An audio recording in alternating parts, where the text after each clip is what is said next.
Alain, propos d'un Normand. Anticléricalisme.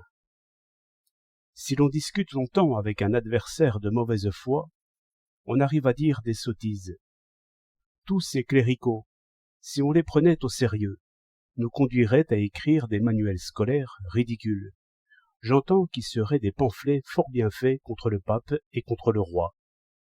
Sur quoi ils discuteront sans fin et seront battus aux élections aussi longtemps que l'on votera, car ce sont des généraux sans soldats. Je crois qu'on les a trop écoutés et que notre enseignement s'est fatigué sans profit à cette guerre de tirailleurs. Quand je vois que l'on a supprimé Dieu dans les exemples de grammaire et que l'on a oublié les cathédrales en décrivant les villes, évidemment, j'éprouve un certain plaisir qui résulte des plaintes de l'adversaire. Cela me fait voir qu'il est maintenant sans puissance. Ce sentiment est commun chez nous, parce que les tyrans de doctrine y sont odieux. Il serait tout de même plus raisonnable de ne pas enseigner contre les évêques, et enfin de n'enseigner contre rien ni contre personne. Au lieu de tourner autour de leur camp, y entrer, l'occuper en maître, et traiter enfin de la religion comme il faut, de Dieu comme il faut, de la confession comme il faut, du salut des âmes comme il faut. Chose singulière, nous en sommes à faire de l'opposition contre le prêtre, comme si nous vivions en théocratie. En vérité, cela leur donne quelques prétextes et un peu de courage.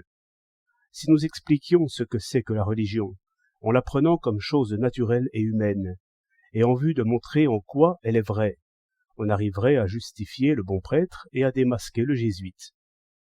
Qu'on lise là-dessus Hugo, Jean-Jacques ou Spinoza, on comprendra qu'une même vérité puisse porter plusieurs vêtements. Le Dieu du poète exprime que nous sommes fils du monde, que le monde rend des espèces d'oracles par sa beauté souveraine, et qu'une nuit étoilée est au-dessus des raisins.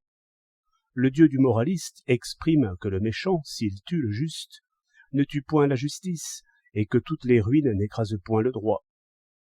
Car il y a une autre vie où le juste est récompensé, entendez, où le juste vaut mieux que l'injuste.